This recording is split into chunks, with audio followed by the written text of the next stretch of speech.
Assalamualaikum warahmatullahi wabarakatuh. Semangat pagi Bapak Ibu Bendahara Bos yang saya hormati. Kali ini saya akan membahas tentang pajak dana bos. Nah, Bapak Ibu sekalian, secara umum program bos itu bertujuan untuk meringankan beban masyarakat terhadap pembiayaan pendidikan dalam rangka wajib belajar 9 tahun yang bermutu. Jadi pemerintah memberikan dana bos untuk meringankan biaya pendidikan. Tapi meskipun dana tersebut berasal dari APBN dan APBD, tetapi kita yang selaku penanggung jawab dana bos tersebut memiliki kewajiban untuk membayar pajak. Nah, bagaimanakah pembahasannya? Saksikan video berikut ini. Baik Bapak Ibu sekalian, kita akan lanjutkan pembahasan masalah DJP online untuk pembayaran pajak bos. Nah, kewajiban perpajakan bendahara dana BOS atau dana bos dan BOP sesuai dengan ketentuan yang berlaku di bidang perpajakan. Pihak yang melakukan pemotongan dan pemungutan pajak atas pengeluaran yang berasal dari anggaran pendapatan dan belanja negara APBN atau anggaran pendapatan dan belanja daerah APBD adalah bendahara pemerintah. Bantuan operasional sekolah yang selanjutnya disingkat BOS adalah program pemerintah pusat untuk penyediaan pendanaan biaya operasi non-personalia bagi satuan pendidikan dasar dan menengah berdasarkan Peraturan Menteri Pendidikan dan Kebudayaan Nomor 1 Tahun 2018 Pasal 1 Angka 3. Bendahara pengeluaran adalah orang yang ditunjuk untuk menerima, menyimpan, membayarkan, menata usahakan, dan mempertanggungjawabkan uang untuk keperluan belanja negara atau daerah dalam rangka pelaksanaan APBN atau APBD pada kantor atau satuan kerja Kementerian Negara atau lembaga atau pemerintahan daerah. Nah, Bapak Ibu sekalian yang ditunjuk untuk menjadi bendahara, khususnya yang saya bahas di sini adalah bendahara bos, maka Bapak Ibu sekalian harus melakukan daftar, kemudian hitung, potong, dan pungut, lalu store dan laporkan pajak yang Bapak Ibu bayarkan. Pajak penghasilan atau PPh pasal 21. Nah, apa itu PPh pasal 21?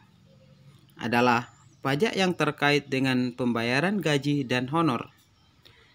Bapak Ibu sekalian, gaji dan honor itu berbeda. Gaji adalah pembayaran yang sifatnya tetap dan teratur, sedangkan honor adalah pembayaran yang sifatnya insidentil. Selanjutnya untuk pegawai tetap. Pegawai tetap adalah pegawai yang menerima atau memperoleh hasil dalam jumlah tertentu secara teratur. Sementara pegawai tidak tetap atau tenaga kerja lepas adalah pegawai yang hanya menerima penghasilan apabila pegawai yang bersangkutan bekerja, dan jika tidak bekerja, dia tidak akan mendapatkan penghasilan. Jadi itu bedanya antara pegawai tetap dan pegawai tidak tetap. Selanjutnya, yang bukan pegawai. Imbalan kepada bukan pegawai adalah penghasilan dengan nama dan dalam bentuk apapun yang terutang dan diberikan kepada bukan pegawai sehubungan dengan pekerjaan, jasa, atau kegiatan yang dilakukan, antara lain berupa honorarium, komisi, fee, dan penghasilan sejenis lainnya. Selanjutnya untuk peserta kegiatan.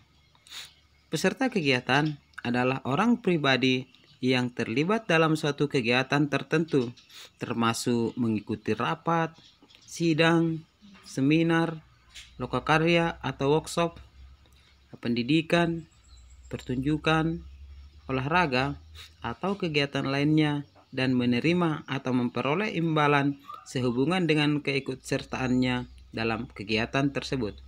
Baik, selanjutnya penghitungan penghasilan kena pajak PPh pasal 21 itu ada yang untuk pegawai dan ada yang untuk bukan pegawai. Nah, saya jelaskan dulu PPh pasal 21 untuk pegawai. Nah, pegawai itu ada yang pegawai tetap, ada yang pegawai tidak tetap.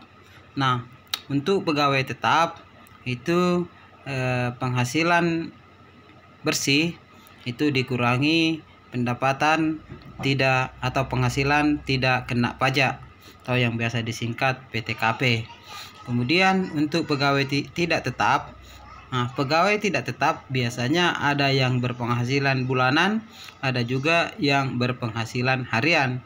Untuk pegawai tetap yang berpenghasilan bulanan, maka penghasilan kotor itu dikurangi penghasilan tidak kena pajak. Kemudian untuk pegawai tetap yang mendapatkan atau berpenghasilan harian, maka penghasilan harian maka penghasilan kotor itu dikurang 450.000. Jadi kalau 400 dalam satu hari 450.000 penghasilannya, maka dia tidak dikena pajak. Kemudian yang kedua, penghasilan kotor antara 4,5 juta sampai dengan 10,2 juta dikurangi penghasilan tidak kena pajak harian. Kemudian yang ketiga, penghasilan kotor lebih besar atau di atas 10 juta dikurangi penghasilan tidak kena pajak. Kemudian penghitungan penghasilan kena pajak PPh pasal 21 untuk bukan pegawai. Jadi di sini dibagi menjadi 3. Yang bukan pegawai itu biasa ada yang berpenghasilan berkesinambungan, ada yang tidak berkesinambungan, dan peserta kegiatan. Untuk bukan pegawai berkesinambungan, maka penghasilan kotor dikurangi penghasilan tidak kena pajak bulanan, itu dikumulatifkan. Kemudian tidak berkesinambungan 50% dikalikan dengan penghasilan kotor. Untuk peserta kegiatan itu dihitung penghasilan kotor. Kemudian nah di sini rumusnya ya, penghasilan kena pajak itu dikali tarif PPh 21 pasal 17 itu sama dengan PPh atau pajak penghasilan.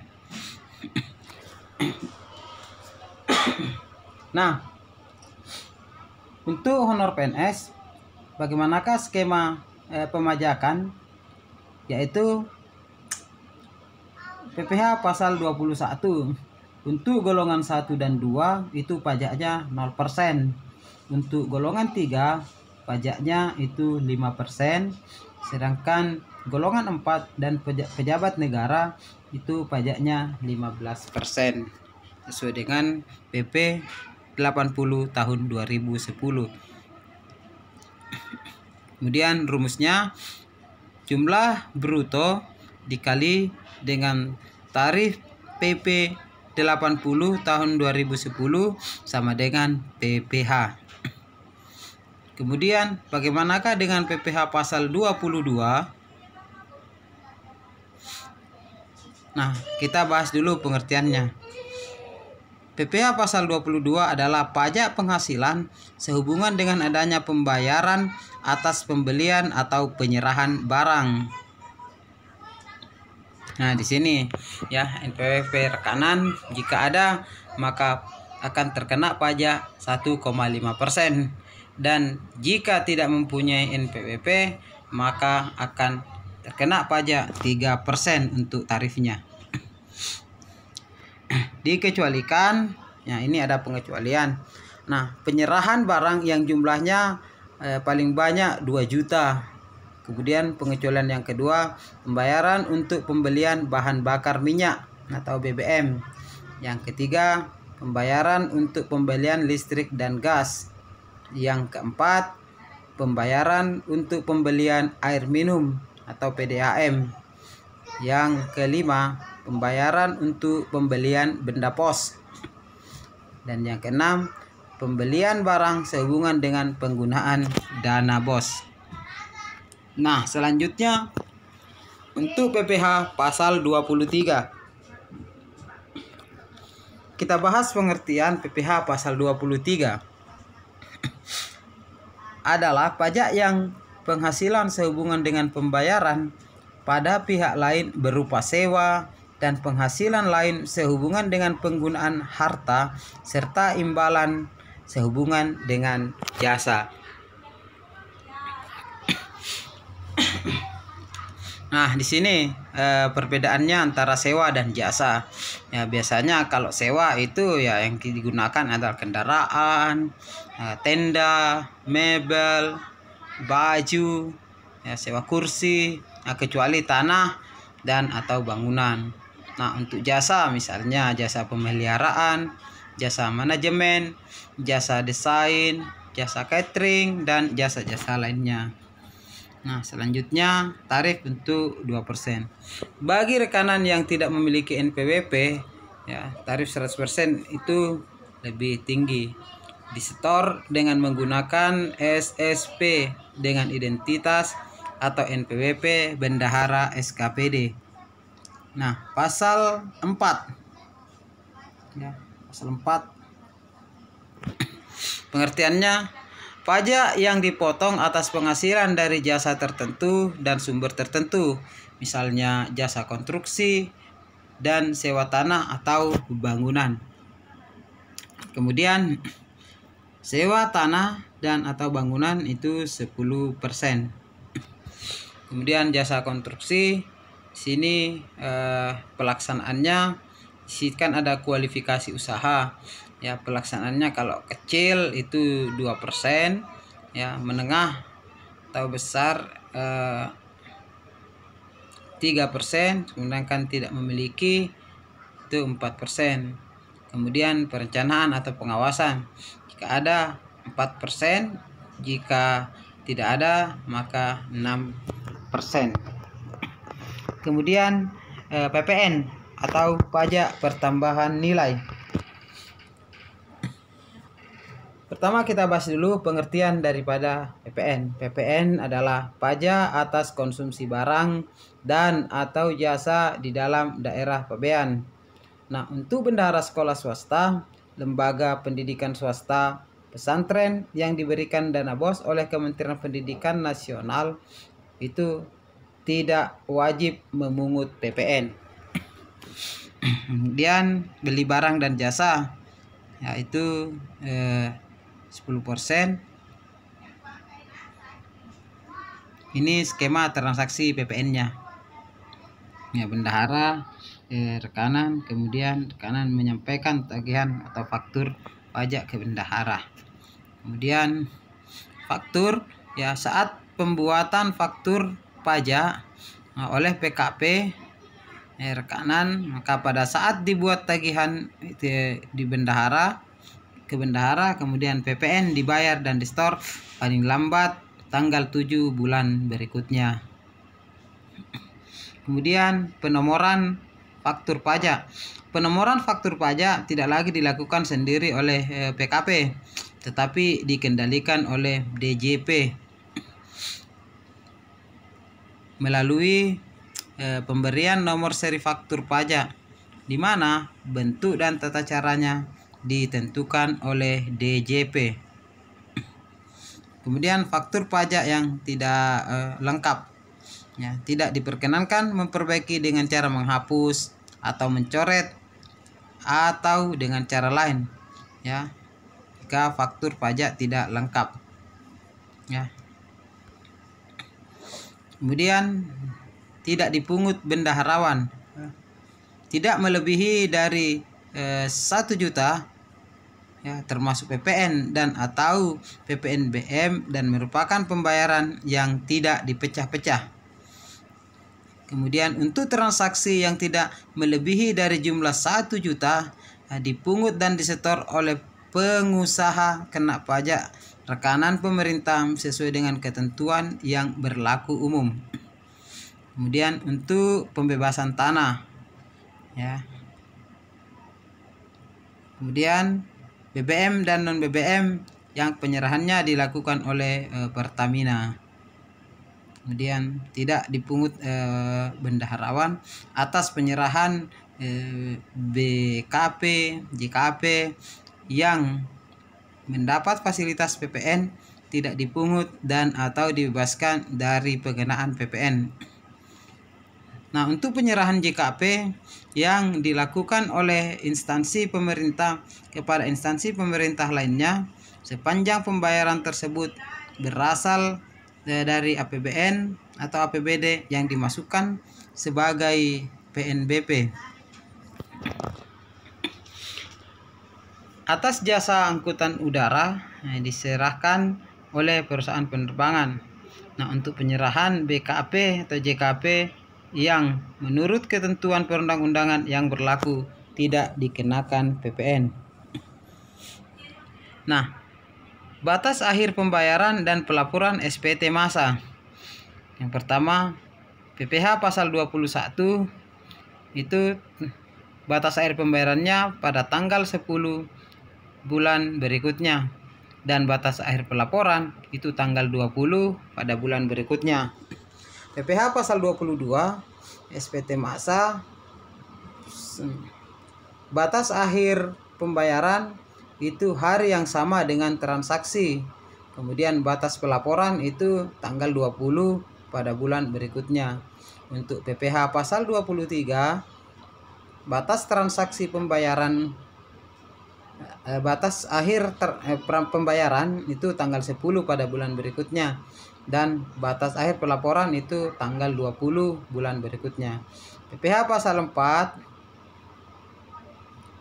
tanggal 10 bulan berikutnya itu batas akhir pembayaran, dan batas akhir pelaporan itu tanggal 20 bulan berikutnya. Untuk PPN itu tanggal 7 bulan berikutnya itu adalah batas akhir pembayaran, sementara batas akhir pelaporannya adalah akhir bulan berikutnya. Nah, terima kasih, semoga bermanfaat.